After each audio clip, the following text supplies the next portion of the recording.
So a bit more about our investment approach.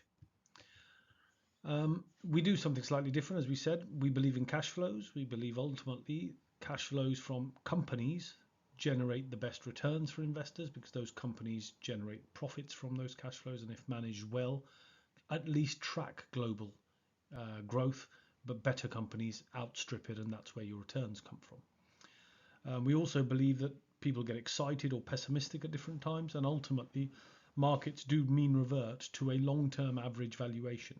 And at the moment, for example, we believe Asia is well below that valuation, but we also believe some of the developed markets, especially the US, are above that long-term valuation.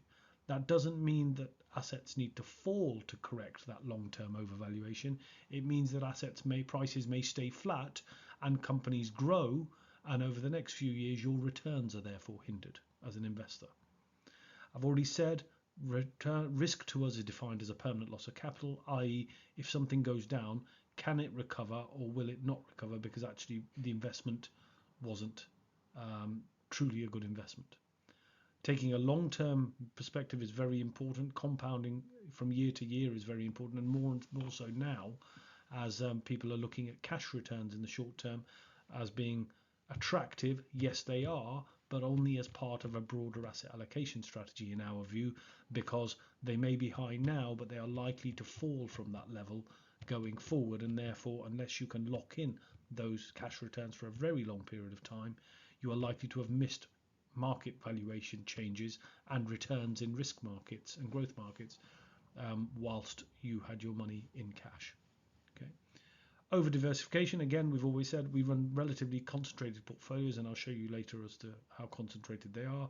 That doesn't mean that they're concentrated in holdings. It means we own 10 or 12 funds or ETFs or trackers. The underlying investments in those can be anything up to 15 or 1600. So you are very diversified underneath. So it's very important that we do not over diversify in the number of holdings.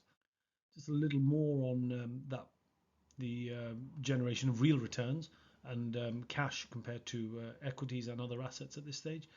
This is a chart showing the near 80-year returns from equities, cash in grey, and government bonds in black in the UK in real terms.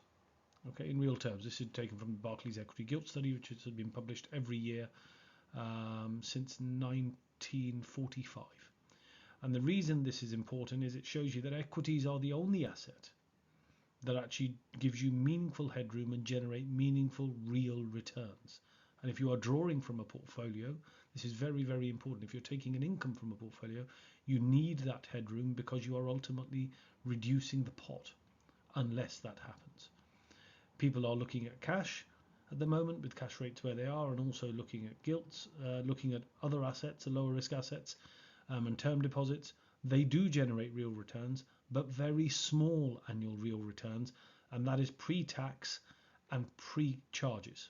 So realistically, cash rates in the bank are not 0.36 annually above inflation, as you can see in that table on the right hand side. They're actually more likely to be below inflation because you never get the Bank of England base rate in your cash deposits. And any year where you do not manage it effectively, you lose.